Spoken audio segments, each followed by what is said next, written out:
Hello friends, today I am going to explain economic causes. Yesterday I have explained social religious causes. So let's discuss economic causes. Okay? In economic causes, the first cause is exploitation of economic resources. The British exploited the Indian resources for their own benefits. What is meant by that? The Britishers utilized the Indian funds.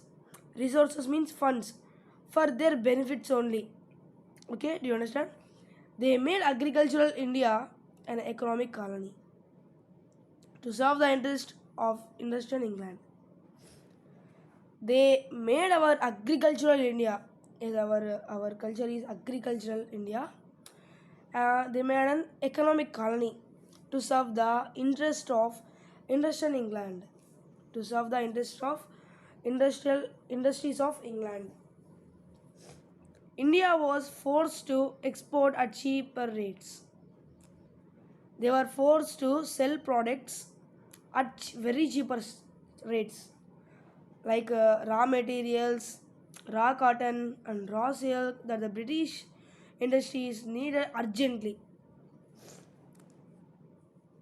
Uh, Raw materials like cotton, silk that the British industries needed urgently. They told us it is very urgent. Please sold at cheaper rates. Plantation products like indigo and tea and food grains which were in short supply in Britain. Okay. The next cause is drain of wealth.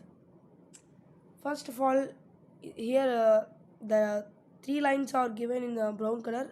That these 3 points only main in this paragraph. Let's discuss that one. What is meant by drain of wealth means the transfer of wealth from India to England for which India got no proportionate economic return is called the drain of wealth. What is meant by that? The transfer of money. Wealth means money from India to England for which India got no proportionate means proportionate means no proportion economic return is called drain of wealth. Okay, do you understand? This is the second cause, drain of wealth.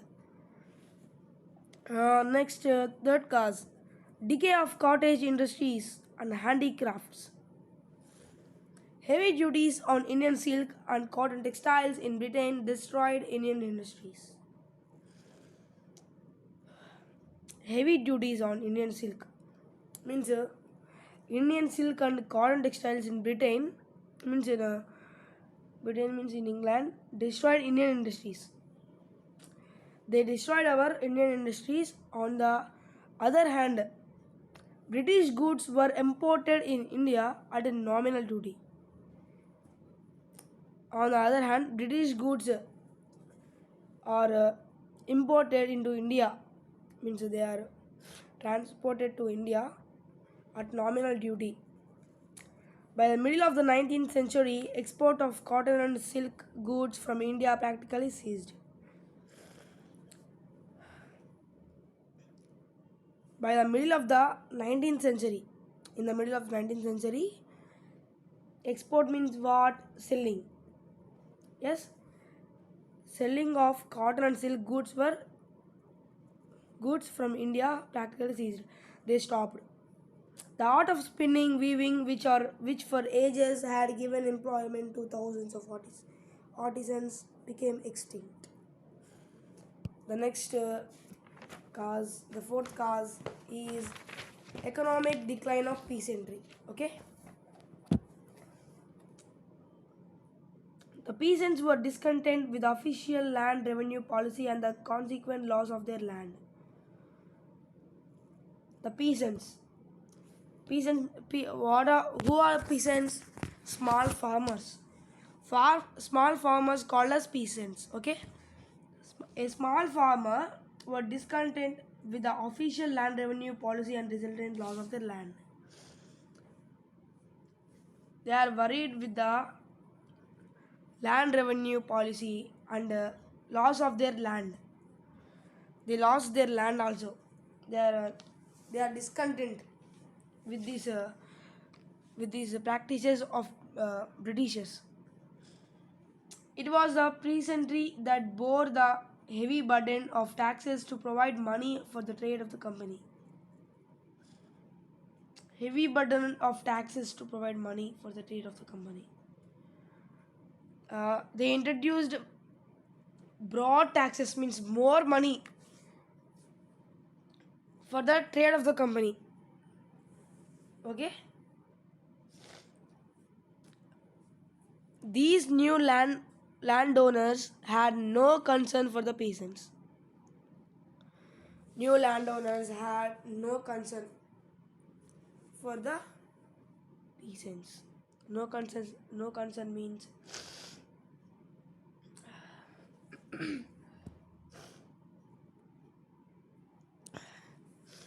the economic decline of the peasants affected cultivation and led to many famines. The decline, the economic decline of the peasants, means the small farmers, affected the cultivation, affected the farming, and led to many famines. Next, the fifth cause, growing unemployment. The traditional rulers had given financial support to scholars, preachers, and men of arts. The traditional rulers, means the rulers had given financial support, means money support, money. In money they have given to support to scholars, preachers, and artists. The coming of the British led to the decline of such rulers, and gradually their patronage came to an end. The coming of the British, the coming of the Britishers led to the decline of such rulers. Decline of means there is no such ruler after coming the British rulers, and gradually let their patronage came to an end, and their kingdom also came to an end. Thus all those who depended on their patronage were impoverished. All lost their power. Okay. Next, the sixth cause, inhuman treatment of indigo cultivation. Indigo trade was highly profitable to the British, but the conditions under which the peasants had to work were inhuman. Indigo trade was highly profitable, means it was very so much profit for the British people, but the conditions under which the peasants had to work were inhuman. Means under what conditions the small farmers are working were inhumanly. Didn't look our Indians as a humans. Britishers, they didn't look us as a human. The peasants were forced to cultivate only indigo in the fields chosen by the British planters. The small farmers were forced to cultivate only indigo in their fields chosen by the British planters. What the British planters choose to cultivate, the farmers were forced to do that things. That work has to done forcibly by the our peasants, means small farmers. If they planted anything else, their crops were destroyed and their cattle were carried off as punishment. If they planted anything else rather than what chosen by the Britishers, they will be punished very severely. It is our land, we can cultivate anything what we want, but who are they to choose what we have to plant? This type of nonsense that Britishers had done. Such type of practices has done by our small farmers and small farmers. That's why only these act has taken place. What at modern national movement? It was the mass uprising, means all together rise on the Britishers. Next, the eighth cause, decline of landed aristocracy. The land aristocracy, which included the talukdars and the hereditary landlords, were deprived of their estates. According to the provision of the Inam Commission 1852, 20,000 estates were confiscated when the landlords failed to produce evidence like title deeds by which they held the land. According to the Inam Commission in 1852, 20,000 estates were confiscated. They were confiscated when the landlords failed to produce evidence like title deeds by which they held the land. If the landlords means landowners fail to produce evidence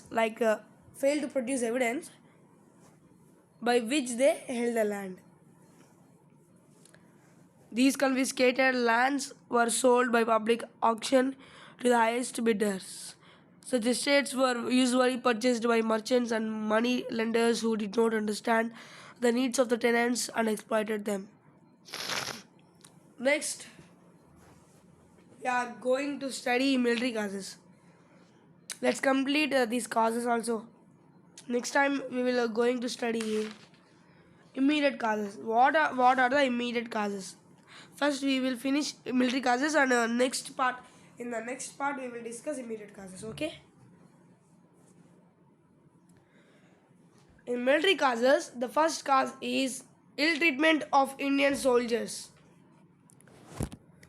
East India Company established the British Empire in India with the help of Indian soldiers. What? The East India Company means the British Company established the British Empire. They established the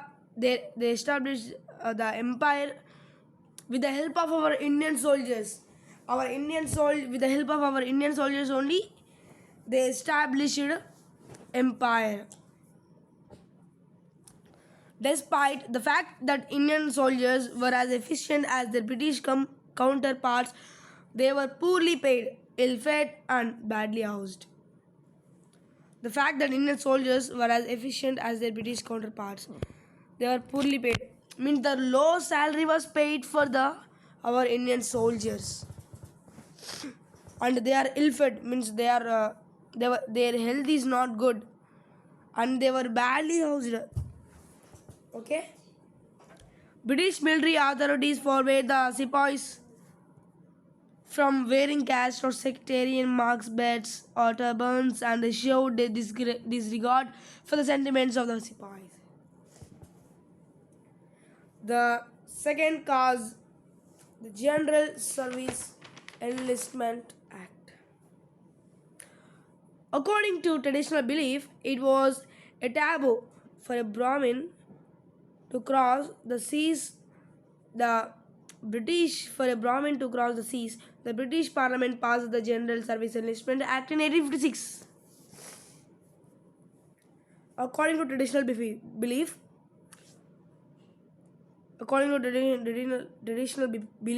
of the Indians, it was a taboo for a Brahmin to cross the seas. Taboo means for a Brahmin, they should not cross the seas. It was a sentiment. The British Parliament passed the General Service Enlistment Act in 1856. The Britishers passed the General Service Enlistment Act in 1856. As per this act, Indian soldiers could be sent overseas on duty. Our Indian soldiers sent overseas. Here the Brahmins should not cross seas, no. But they didn't look upon our traditional belief. They sent our Indian soldiers to overseas on duty. The act did not take into account the sentiment of the Indian soldiers. They did they didn't look upon our traditional belief. Next, the third cause, larger proportion of Indians in the British Army. The number of British troops in India was never very large, with the British in the ratio as low as in 1/4,000. Dalhousie had recommended that more British soldiers should be recruited in the army.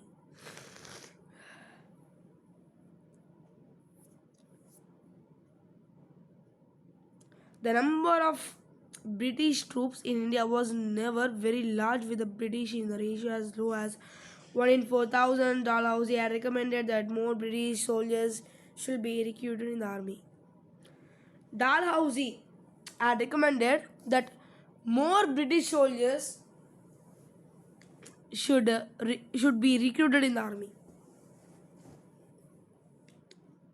They sent more Indian soldiers on the duty, but they sent very less British soldiers. Our Dalhousie recommended that more British soldiers had to be recruited in the army. Okay. The fourth cause, bleak prospects of promotions.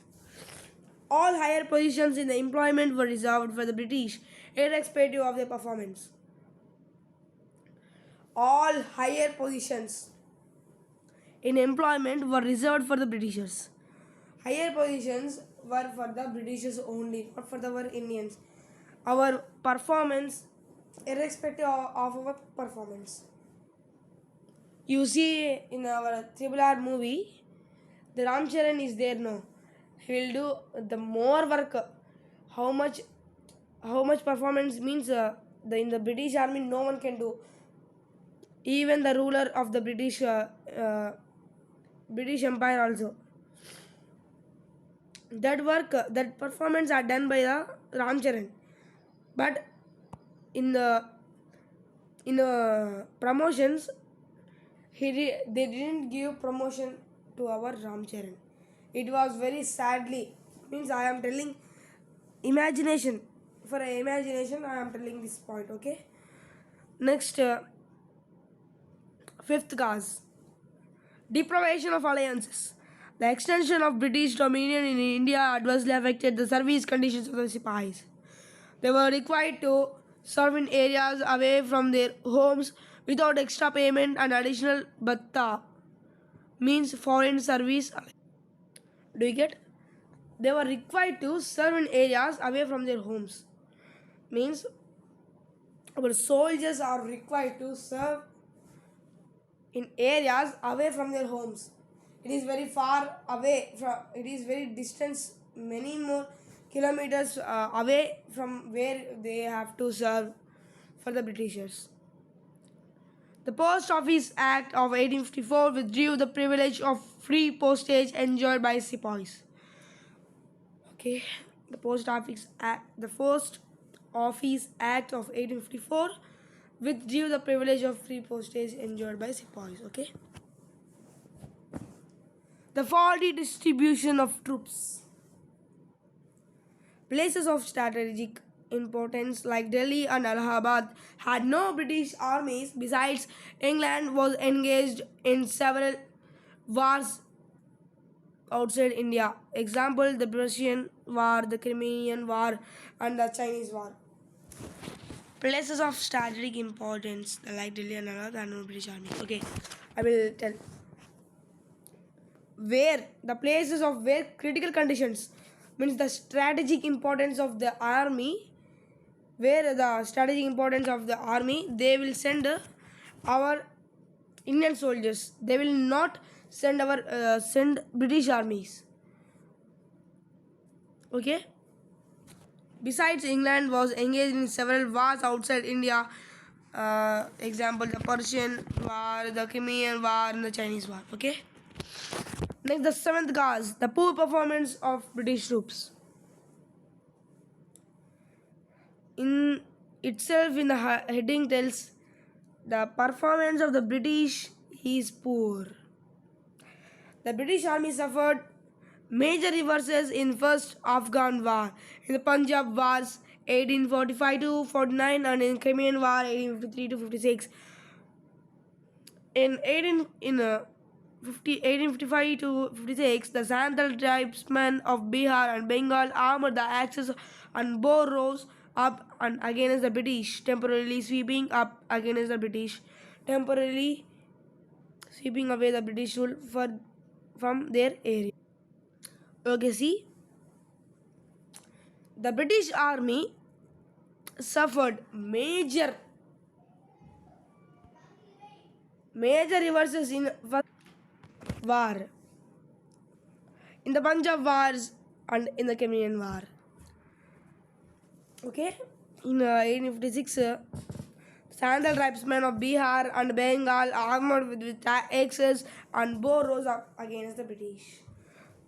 The Bengal armed with axes, the bows rose up against the British.